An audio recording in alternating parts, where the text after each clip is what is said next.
So thank you so much. Okay, let us begin. Jean, can you switch on the first slide? We can begin accordingly. Yeah. So, we have the topic today, decoding the privacy notice, which is the most crucial and the important aspect for our privacy being professionals. So, I'll start. What is it about, and what is the importance of it? So, privacy notices are the statements and the disclosure provided by the organization to the individuals, informing them how their personal data is being collected, used, shared, and protected. So the main importance of this is a basic criteria for the transparency between the company and its customers, so that how the data of the person must have the safeguard the data, how is being processed, analyzed, and being kept in their system.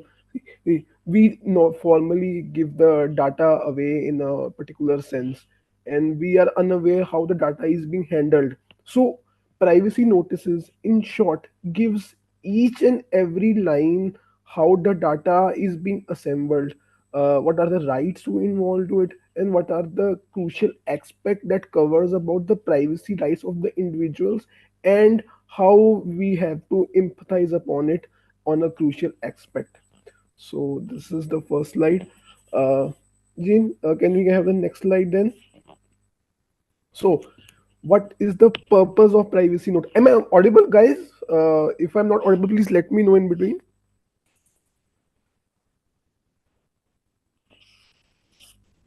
You're audible. Okay, great. Yes. So let us start with the purpose. So informing the user about data collection and processing practices. So we have to inform in our company how the data of the individuals are collected for what purposes. If for it is for their marketing purposes, or it is for their uh, product development purposes. So we have to give them the declaration that this is the data that are we collecting, and this is how it will be used, and this is the purpose we have are giving the definition, and the data is being collected in this system, kept in the system, and how we are utilizing it within our organization, and among the third parties if applicability is there in the privacy notices. What is the major aspect of privacy, is why it is important. So the main probability that GDPR and all the privacy laws define transparency and accountability. By giving them a clear and transparent information about the practices, privacy notices help the organization to demonstrate accountability and help the build trust with their users. If we are not giving them the privacy notice, if we are just getting the data illegally and processing it on our own system, this becomes a larger aspect that this organization is a sham, this is a scam, and all that stuff. So in order to build trust with the customers, it is the most priority, right? The transparency should be there, and the and every marking of privacy notices should be developed in a equal substance, so that the customer should know how the data is handled in an organization, and how they can ensure their trust data, how emphasize the rights they can do with the data, and particularly it becomes an accountability for organization under all the privacy laws. We have the third point is meet the legal requirements. So we have the legal requirements in particular senses under GDPR, not even GDPR, CCPA, in Middle East laws also, in African laws also. We have to initiate. We are giving them the pure and transparency apprehension. If we do not give them that apprehension that we are data is being collected illegally, then we have to stumble upon the fines and all that stuff, and it goes on and on and on. So we have to include the notices about how we have to inform about the data collection processes to ensure transparency, accountability, and then we have to initiate upon the legal requirement, because it is a general requirement that emphasizes the privacy notice at a larger level, at a global level. Yes. So we can have the next slide then. Yes, the most important part of the notice is what it includes. So we have the introduction panel. So for example, there's a company called Netflix. So when we are entering Netflix, we give them a brief summary. This is what we do, and this is the privacy notices we are giving to. It will give us the introduction of our. We will tell them that we stream movies and we stream web series about from the we stream web series. This is the requirement. It's a particular purpose that we require our data for. It gives us brief summary of the organization what it does. So the next point is data collection, how the data is being collected. What are the types of data being collected? Does it require name, phone number, email addresses, or it requires your IP addresses, or it requires your uh, personal email or your company email, or we can say our location data also. It will be mentioned on privacy notices in altogether purpose. It has to be mentioned. If it is not mentioned, then we have to stumble upon the fines and accountability will be there. So purpose, that we already discussed the purpose. The third point is purpose. The purpose is the major criteria we judge upon the privacy notice. What is the basic purpose of the organization? So without any purpose, the Netflix won't be collecting your information. You are visiting their website, you watching the movies. So for that point to engage the user interface activity, we have to stumble upon that this is data we require. For example, uh, when we visit Netflix, we give them our email ID or phone number to log in so that they can send OTP, or we have the password for that to get to know data. So that is the requirement of the Netflix, to enthrall upon your data so that it can provide you services for that very aspect. And then we have the legal basis. Legal basis are the lawful justification under which we are collecting the data. We have one slide that will be in detailed what are the legal bases under processing of privacy notices, what are processing of data. So legal, I'll let you highlight about it. We have consent, we have legal obligations, lawful obligations, we have legitimate interest, we have vital interest, we have contract, we have public interest. So these are the some legal bases that determine how the data is being collected, on what basis we are collecting the data. And the fourth point is data sharing. So we have the data sharing. There will be one clause in which the company has to mention if they are sharing the data with any third parties. Okay, if they are sharing the data, they must specify the third parties they are sending. For example, Netflix, when it is collecting the data, it is sending the data of your email addresses to Amazon for their own requirement, third party. So it has to be established, it has to be justified in that perspective, how the data is being collected and how it is being shared with the third parties, and the list of third parties are to be mentioned in that very clause. So the next point we have is data retention. We must outline the data retention. uh, Netflix, if I am going on Netflix, they must tell me how much time the data will be in their system, how much long it will be there, because this is the most stringent law. Organizations keep the data long and long and long and long. They don't have a detention policy. But with the coming laws, with the coming growth of privacy and getting the awareness being done, so data retention is the primary factor. See, if we are data retaining the data for infinity now, the organization will manipulate the data. It will, and their system will never be, your data will never be logged out of their system. So that becomes your primary thing, that the data should be deleted. It should be deleted on time, and it must specify the time the data has uh, to be retained or not. The next point we have is user rights. So in the user rights, under the privacy notices components, we have some user rights. User rights we have. right to access, right to erasure, right to object. We have also have slide detail. These are the rights that you can cater upon. You can go to Netflix and ask for the particular right. You can strengthen the bond. If, for example, if I want to know, if I want to know about I want to know Netflix. I'm going to ask them what data they are retaining, what data they are keeping for. So they must specify that we are keeping your data for this time, for this purpose. There must be accountability for them. So you can exercise your rights through for the privacy notices via email or the contact number they share in the privacy notices.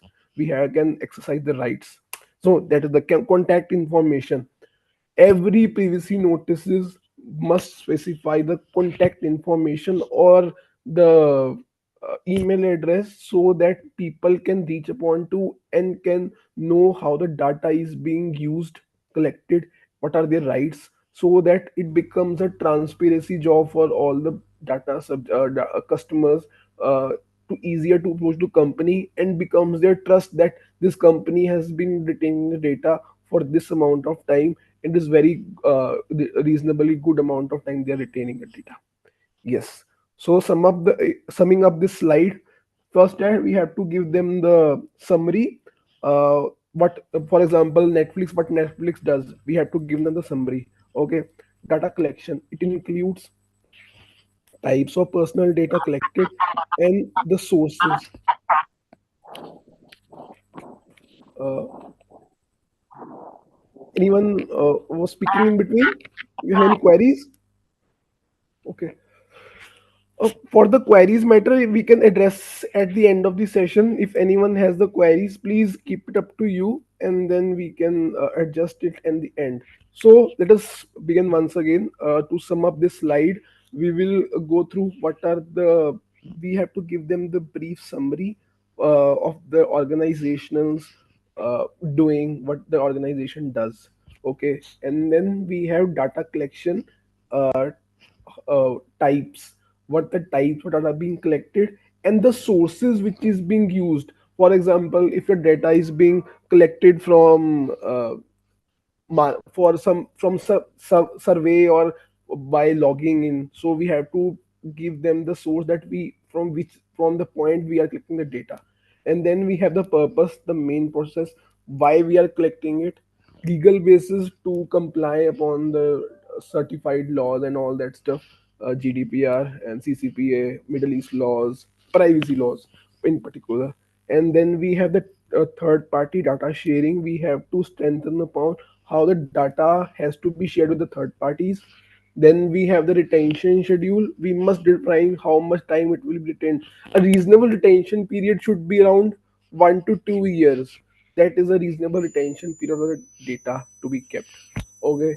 And then we have the user rights in detail, how the data rights strengthen upon, and the contact information we must be provided so that the customers can easily reach out to the organization and get their queries solved at the earliest. Yes. So we move on to the next slide then. Yeah. So this is the defined purposes. This is the detailed purposes we have providing services. I see. So we have to dig the privacy notices so much so that we must have that incredible knowledge about it. So purpose remains the one stuff of why the data is being processed, because organizations create a sham account that we are collecting the data for this purposes, but somewhere somehow they collect the data illegally for one purpose and use it in the second purposes. That is not defined in the law and it is against the law, and they must have the accountability against that. Okay. So so we have the purposes here. It is about the providing services. So if I visit to Netflix, I have to watch movies, I have to watch my favorite movie. So I have to give them the data, and the privacy notice will be given by them for that perspective, that if you are in the Netflix site, you have to give us this data, and it should be mentioned in privacy notices.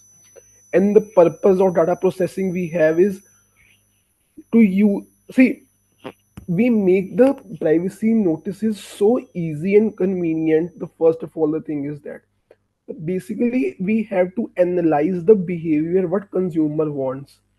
It should be described what is the we have to we are enhancing the functionality of our websites and application to give the customer a real feel. They must give them assurance that data is safe and doing awesome. So the next point we have the marketing and advertising. Marketing and advertising includes uh, the data being collected is substantially used for their marketing purposes. Okay, so advertising, they want to cater whole number of audience. So for example, we visit Netflix. Okay, we watch movies. We for example, we watched a thriller movie, I would say.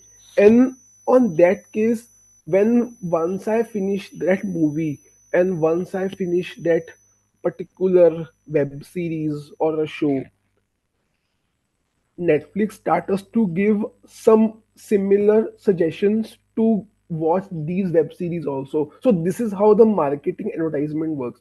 So they intend to lure you to watch more, and that perspective that has to be defined and it has to be accountability for the advertising and marketing purposes. Legal compliance, what is the basic purpose of data processing? Legal compliance, laws. See, if there will be no law in the world regarding privacy, the companies will kill these customers and they will just grab their data and use it anywhere they like. So laws gives us a very good basis to strengthen upon, so that we are doing a good job in the market. We are enhancing the customer credibility and not decreasing it. So this becomes a primary factor. The legal compliance is the major factor into it. If we are not complying to it, if we are not doing it, the organization will suffer, and eventually the customer uh, will lag upon, and things will go haywire for organization, moreover leading to penalties under under many privacy laws. And so one more factor is there. The data of the persons can be used for research and development purposes also. So once we are the data, so when we visit Netflix, na, a person wants to watch a horror movie. If he has watched all the movies, it will lure that person to add more horror movies to that stanza, so that the person is stick to us and the customer is being provided with the best opportunity. So they will be doing the research on with your data, so that the person can give them the best experience of the life, and give them the credibility of keeping the data safe and private. Okay, so this is the thing. So we'll revise this slide once again. What is the purpose of data processing? Providing services, improve user experience, marketing and advertising purposes, for the legal compliance, and for the research, so that they can provide you the best output of the services to you. So okay, we finished this slide. Jean, can you yeah, thank you so much. So as I told you earlier also, we have legal basis for processing. In here we have given route 4. There are two more under we are taking this example for there are two more there, vital interest and public interest. Let me finish these ones first, and then we will move towards the other that those are not mentioned. So the first legal basis we have consent. Consent is the most prior factor. If the customer is visiting your website or privacy notices, it must describe, it must lay over how the data is being collected. They must tick the box. So we had that tagline, we must tick the box that we give your the customer is giving consent for the use of the data. So this is the consent form. This is the one of the legal obligations we have under the laws, consent. Then we have contract. we are getting into the contract with other person to process their data. So we are signing a mutual contract with them, signing a bond that we are doing this stuff for you, for this particular fulfillment of this particular purposes.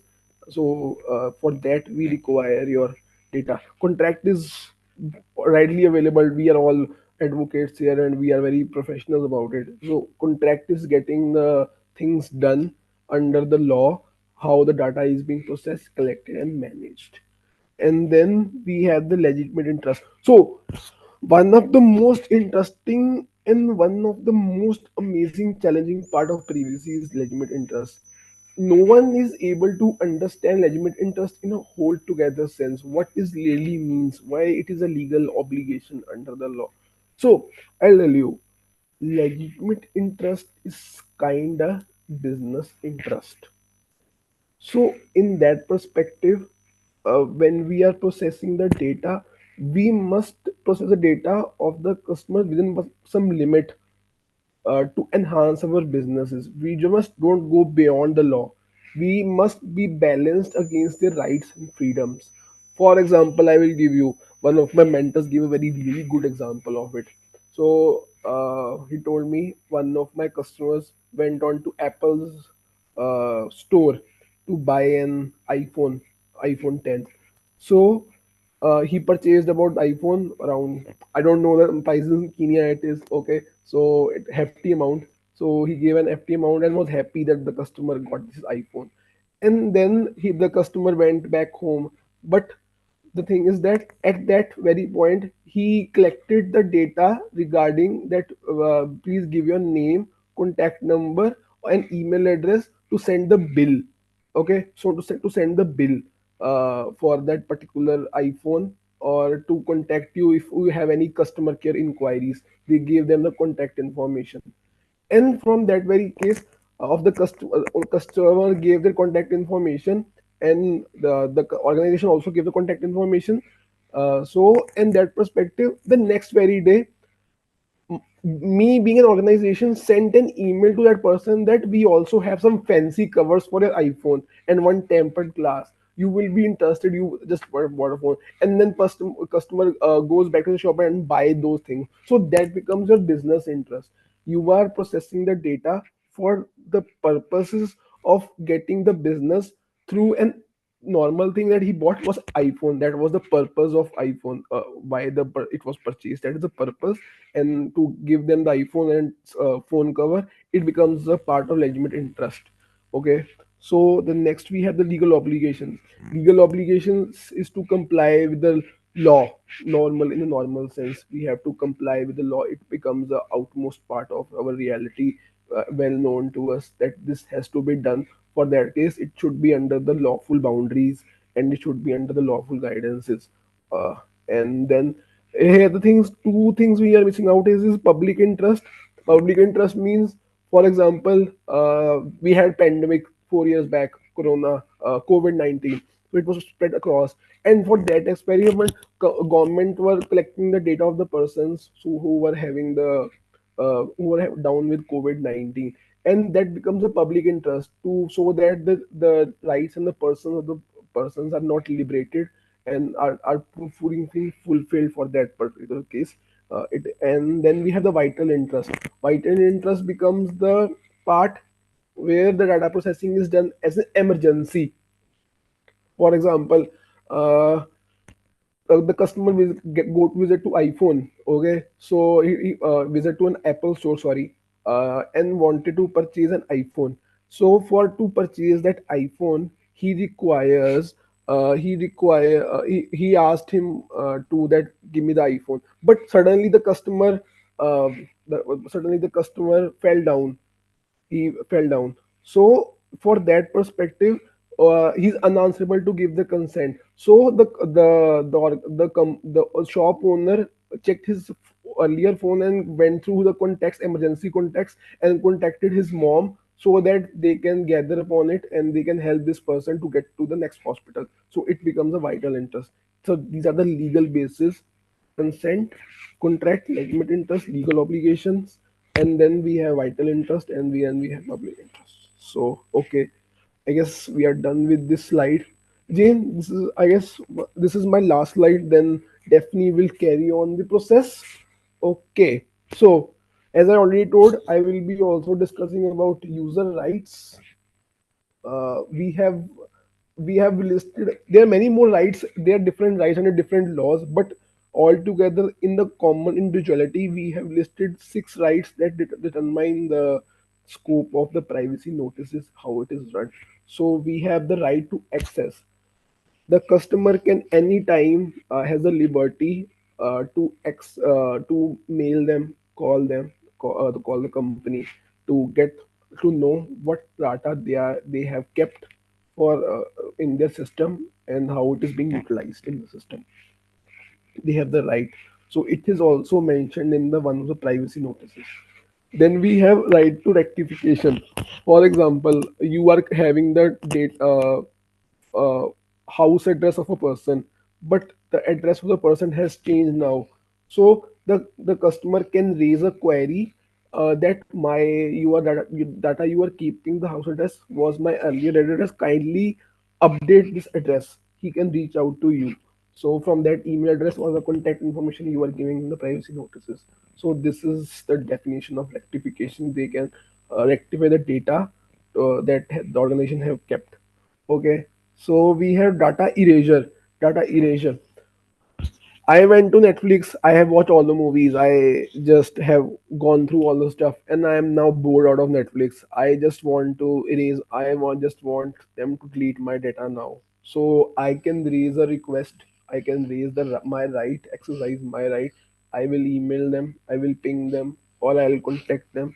So I am not very much interested now in Netflix. Kindly delete my data. You have that right, particular right for that, and the organization are bound to delete that particular data. So this is the thing. Then we have the right to portability. So uh, people tend to make that right to portability is not a good right, or not. I don't think so. It's a very much valuable right. It is. People say that this right is particularly very less used and there is no need of this right. I don't agree with that. So basically, this particular uh, right is has a very some has their his own responsibility, that own credibility. For example, if you want to transfer your data from Netflix to Amazon, you can just I just giving an example. I don't know if it's viably possible or not, but I'm just giving example. So you can raise a right, you can raise a request to them, kindly transfer my data, give them transmit it to Amazon, and they have to do it. So they use a common encryption method, structured machine readable format, so that it's not accessible. They are encrypting the data in that perspective, so that the data is portably. I'll give you a good example.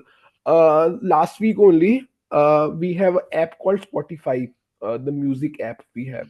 So it was newly launched in India 1 year back. It is very good, right? But I was not getting a good vibe out of it, how the privacy policy they were running about. So I gave them a request that transfer my data to the Ghana app. We have the Ghana app also that is similar to Spotify. I just gave them the right, and they transferred my whole account from Spotify, and they the right gave my data accessibility in the Ghana app. So that is the major aspect. They will definitely grab if you want to raise an issue on that perspective. And then we have the right to object. Give me a moment. I'm getting a call. 1 second.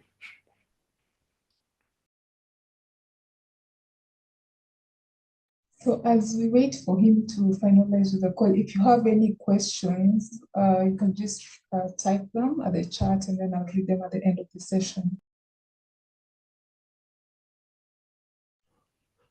Sorry guys, so I got an important call, so I have informed them. Okay, so we have the right to object. We can definitely raise the right to object. uh, for example, uh, Netflix is using my data for its own purposes, so I can object that please don't use this data for streaming of movies, please. I am not interested. I'm very much using Netflix for very less amount of time. Kindly, I'm objecting to delete my data, or please restrict the data from being particularly data processed.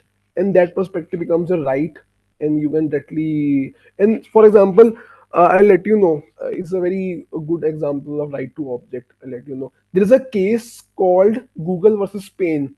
You can. I'll write it down.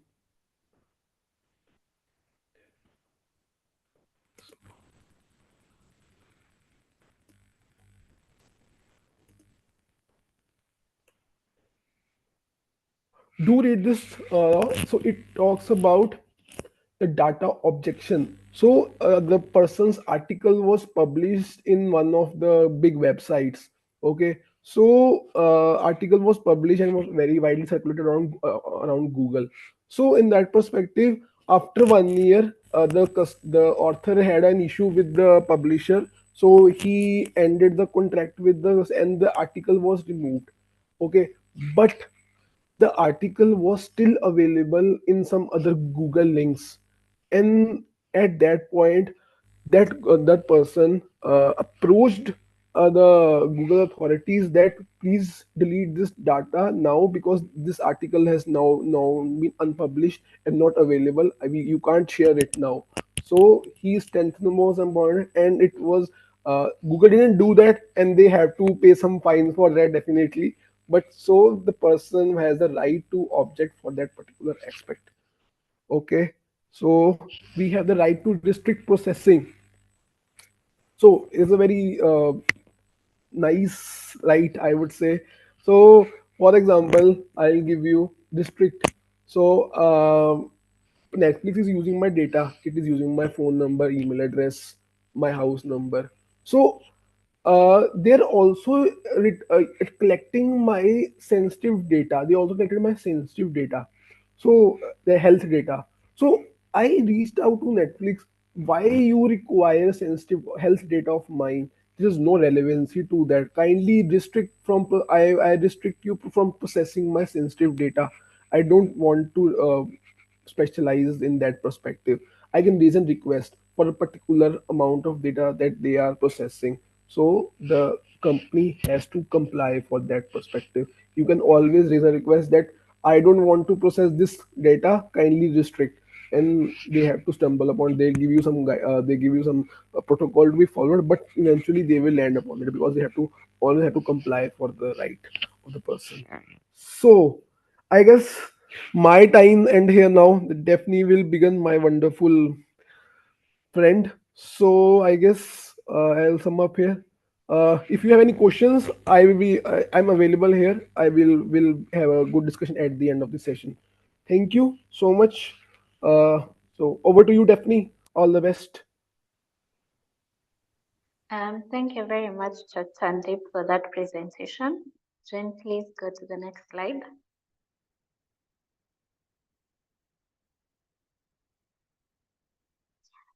So I'm going to talk about a cookie policy, and the reason why we're discussing a cookie policy is that cookies sometimes can be taken to be personal data. And when we talk about cookies, cookies are just some traces of your information that are collected as you browse through the internet. I know majority of us have probably started to use a website, and then the website is asking whether you accept the cookies or you reject, or maybe you want to use the compulsory cookies. So cookies are just used by a lot of the tech people to collect your habits on the internet so that they can determine how you're using a certain website, and so that they can also make sure that they're optimizing it and you can use it better. So when you have a cookie policy, you need to inform the users what kind of cookies that you're collecting. And you also need to explain the implications, the privacy implications of accepting the cookies. When you talk about cookies, among the types, we can have functional cookies, analytical cookies, or tracking cookies. So sometimes cookies help when you have, for example, visited a website and you've created an account and you indicate that you want the website to remember your account. So that's a form of cookie that has been tracked. And you also realize that when you're using a website and you clear all the cookies, then you realize for all the websites that you're trying to log in, you have to input your password again, or sometimes it takes you a little bit longer to get to the website because you have deleted all your cookies. So cookies are very important. Um, Within the privacy context, as a website user, you have rather as a website creator, you have to provide your users with a platform to either accept or reject the cookies or to even disable them. So you have to put an opt-out mechanism within that cookie policy. So in terms of compliance, the cookies policy have been discussed under the GDPR and also under the e-privacy directive, so that if you're tracking the activities of an internet user on your website, you need to indicate this to them, and you also need to give them a right to refuse. So you cannot use a website and you've already accepted the cookies. You have to have an option to either accept or refuse. And this will form part of the user rights that have been discussed earlier. Next slide, please.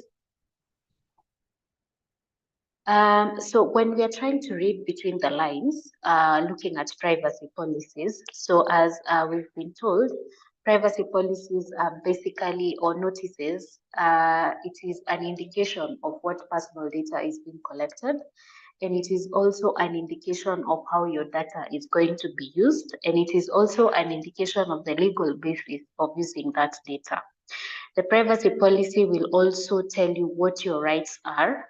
And a lot of the times, depending on the jurisdiction, you will also get the contact information of the data protection officer for that institution, so that when you're trying to exercise your rights, you know the platform on which to follow.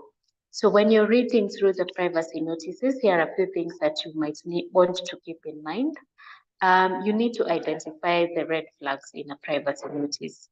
You need to read through the privacy notice and realize the kind of data that is being collected and how your data is being used and whether your data is going to be shared by other parties or not. So essentially, privacy notices are supposed to be written in a plain and simple language, a language that you understand. So if you come across a privacy notice that uses ambiguous language or does not clearly disclose how they're going to use your data, sometimes you might want to take note that that is not a proper privacy notice and it might not be in compliance with the data protection laws. You also need to ensure that you get clarity from the privacy notice and that there is also transparency in it. So sometimes you might attend an event and they collect your data and they tell you to click that you accept to receiving marketing information from that company. And then maybe instead of receiving marketing information from that particular company, you receive it, for example, from another company which directs you that they got your number from company Y, for example. So in that way, you realize, yes, they were transparent. They said they were going to send you marketing information, but they did not do it in the right way. They used another party to send you marketing information. So this is a way in which we can see that there is no transparency in that manner. Then again, if you're not able to understand a privacy notice, it is always important that you seek clarification. If, for example, you are registering, for example, to join a certain university, and they're asking for for example, your uncle's details, and your uncle is not attending the university and is not involved in any way within that university, you might want to seek clarification and ask, why do you need to get data from my uncle yet they're not involved in this education? If they tell you they're sharing your data with a third party and they do not indicate who the third party is, you also need to ask a question to understand who the third party is in this instance. Next slide, Jane, please.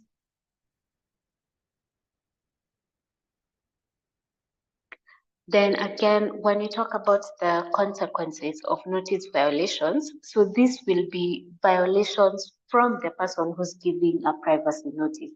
So if as an institution, the privacy notice we have lacks clarity or it's not transparent enough, that institution might face regulatory fines because one, you can report that a company said they were collecting data for use Y and then they used that data for reason X. And you're able to report this and the regulatory bodies are able to issue fines so that that does not happen. And if a company does this on the regular, the fines might be increased. Again, the company might also face a legal action. And this means at the end of it all, there will be reputational damage, damages paid out in terms of money because of that. Also, when you have the potential lawsuits and reports to the regulatory bodies, you will find that your reputation is damaged. So if, for example, you're a credit company, and I think we've seen this in Kenya a lot, the digital lenders, when they have access to your contact information and you're late to make payments, sometimes they will call people on your contact list and they say you're not making payments. And this is why majority of them have a very bad reputation and you don't want to borrow money from them because they do not use your data properly. And a lot of the times, if you read their privacy policies, they usually indicate that they will um, they will get they will get your contacts list, and sometimes they might use your contact list to get their money back. So as you're reading a privacy notice, you also need to keep in mind what will happen with your data so that when the companies goes contrary to what their privacy notice says, you're able to report them to the regulatory bodies or even to courts, and out of that you can get your damages recuperated. Next slide, please. And then finally, I've seen in this instance, we've used privacy notice and privacy policy interchangeably. But this is almost the same document because when you talk about privacy notice, this is a notice that is put at the point of collecting data. So, for example, if you are visiting a hospital, when you get to the doctor's office, they will collect a lot of data. So essentially, in an ideal situation, we would have a privacy notice at the door, and they would say, "We are collecting your medical data for the purpose of treating you or for any other purpose." It has to be very short and very concise, and it has to cater to the particular transaction that you're having at the time. So that is a privacy notice. A privacy policy, on the other hand, is a larger document and it is drafted in general terms, and you will find it on the website of an institution, a company. So, for example, as we were talking about Netflix, Netflix has a very clear privacy policy and it lists out all the instances in which they are collecting your personal data, to also talk about the legal basis of collecting your data, how they're storing that data, and their data protection practices. So the privacy policy is an outward document. It is put in a public place, but the privacy notice is only used at the point of data collection, or you just want to notify data subjects that you're collecting data at that point, and you also explain the reason for collecting that data. Next slide, Jen.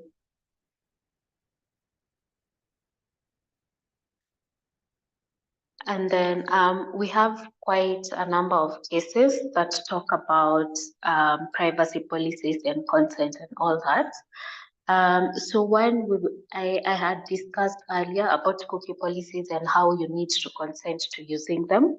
So in this case, the CJEU made a ruling that if you have the cookie policy, and one of the areas to tick is whether you accept or reject the cookies, and it comes with a box that is already ticked, either yes or no, that is invalid. So when you have that notice for you to check either box, it should come empty, and it is you as a data subject to pick for yourself or to select for yourself whether you accept the cookies or whether you reject them. Again, in terms of cookies, another case was decided, and they said that in terms of obtaining consent, it has to be explicit. That is why when you're using a website, especially the websites on the EU side, the countries under the GDPR, the option to accept or reject the cookies is very prominent at the bottom, and a lot of the times you realize that you cannot utilize the page unless you either reject or accept the cookies. So there was that requirement that the consent has to be explicit. And then again, organizations were mandated to revise their cookie consent mechanism so that they can align with what I've discussed above. And if companies were not going to do this, it will lead to non-compliance that will then lead to fines and other legal repercussions. Next slide, Jen, please.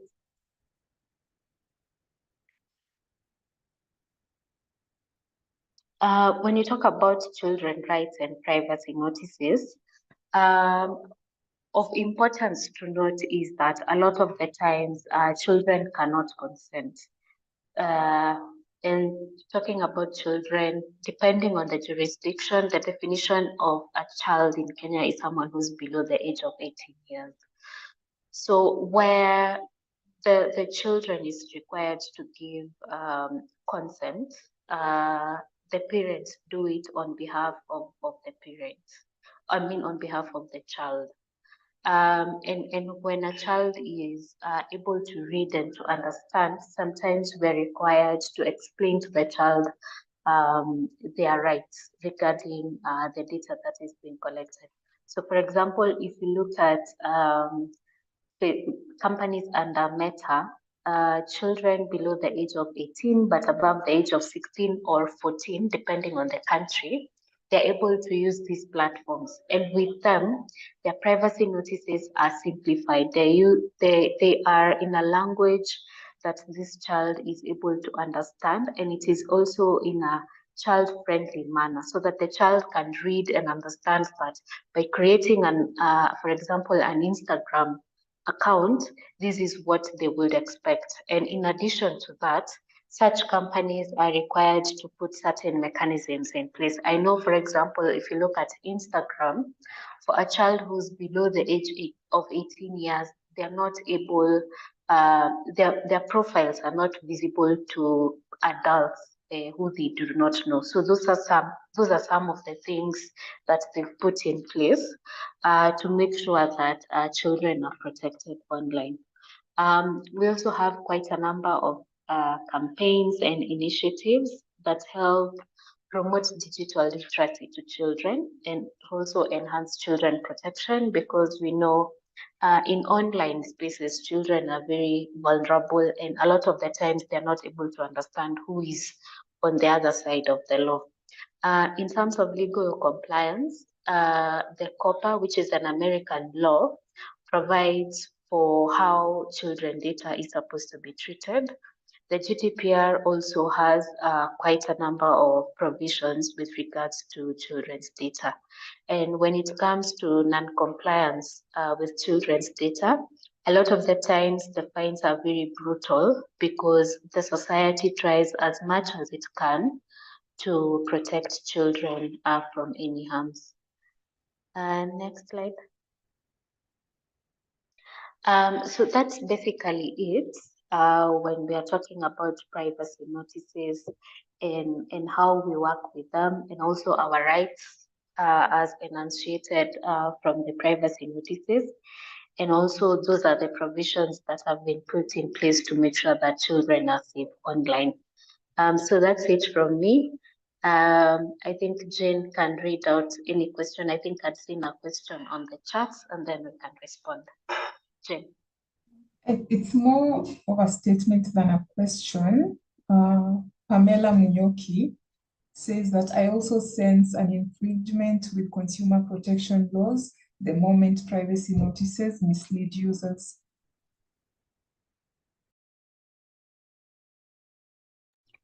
Yes, it is a statement.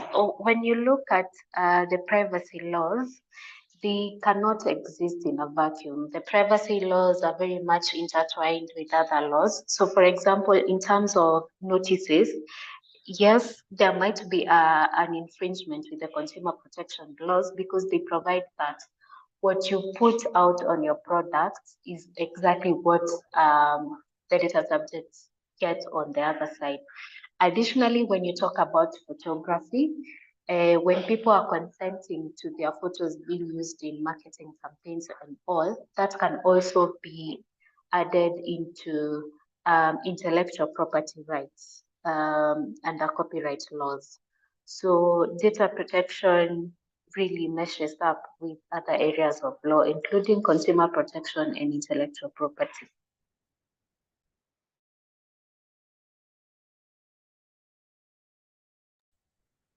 Yeah, I think this, what you said, Daphne, I agree with, especially from an American perspective.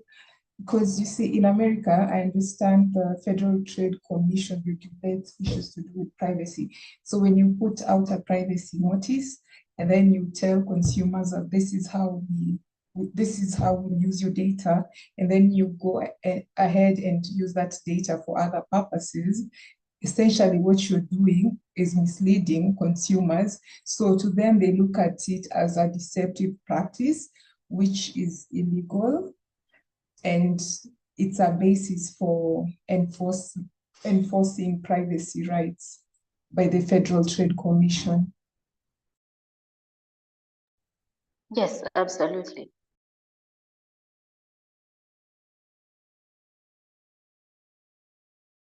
So if you have any more questions, you can just unmute and ask. I have a question for you, Daphne and Mr. Chetandip. I was reviewing a privacy policy and it had a disclaimer. So for me, definitely I looked at it as a red flag. So I don't know what you think. I'll read the disclaimer verbatim. So what the policy said was, please keep in mind that while we will take appropriate measures to protect your personal data, no website, product, device, or online application is absolutely safe, and therefore we cannot fully guarantee the security of your personal data. I don't know what you think about that disclaimer in a privacy notice.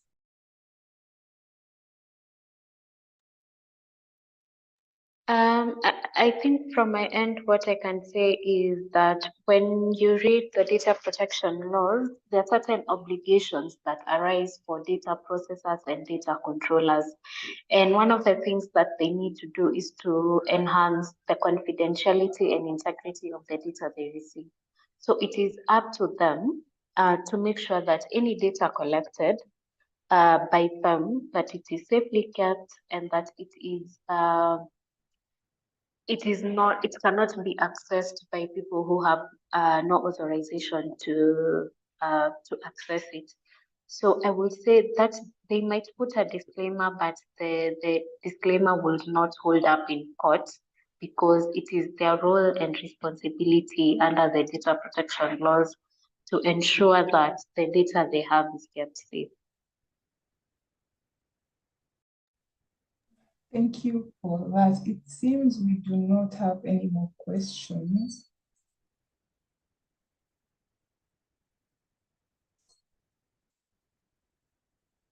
I don't think we have any more questions.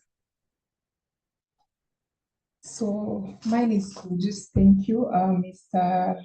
Chetandip and Miss Daphne for joining us. I don't know if Mr. Chetandip is still around. Maybe you can take 1 minute to give us a parting shot on privacy notices, and then Miss Daphne.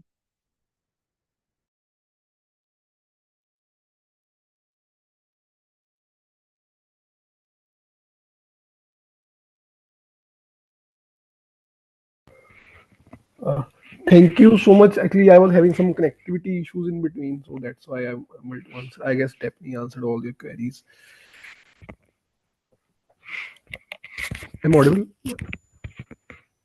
Yes, you're audible. Okay, great. I guess we can wrap it up if everything is done. I guess.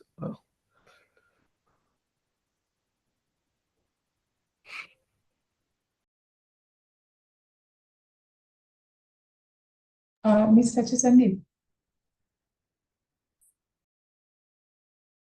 Yes. Please. Oh, I was requesting if you could just give us a parting shot in less than 1 minute on privacy notices, and then Miss Daphne can go, and then can just close the session. Uh, I'm having very terrible net connection. Can you repeat the question, please, again? I am unable to get the gist of it. Sorry. Oh, so what I'm saying is, could you then give us, in a nutshell, in a summary, and in less than 1 minute, an overview of privacy Okay. notice, and then Miss Daphne can take the floor, and then we can end the session. See, uh, privacy notices are made up for the customers. Basically, this is the basic point. See, the main probability is that organization tend to make it very in a legal jargon way, and they tend to confuse things for the customers. The perspective here should that be the organizations must be very much particular about privacy notice. It must give them a transparency about it, even though if they are not transparent, as you had a word that disclaimer is being given, they can file a good complaint with the particular authority and can raise a request for that particular thing. And I guess that will help them to solve their queries and get them on a good foot for establishing their rights and getting the inputs for the privacy notices. That is the case in a all and all case. Yes. Miss Stephanie? Daphne? Yes. Um, Thank you very much for having us. In terms of privacy notices, I would highly urge, if, for example, you're representing a company that and I have the background that majority of us here might be lawyers. And what I can encourage you is as you draft a privacy policy for your clients, make sure that it is in a simple and straightforward language and that it can be understood by any person who's using the services of your clients. Make it simple and straightforward and in compliance with the law. Additionally, having a privacy notice or privacy policy does not mean you've complied with data protection laws. Privacy notices are just one way of complying with the data protection laws. And I would encourage that as we draft our privacy notices, we also look at the other practices of businesses when it comes to data protection matters. Finally, thank you very much, Southend Company represented by Jane, for having us and for giving us a platform to discuss privacy notices. Thank you very much and have a lovely evening. So thank you everyone for joining us Thank for the you. session. Should you have any questions regarding privacy notices, general privacy and data protection compliance issues, do not hesitate to contact us. Thank you. Goodbye.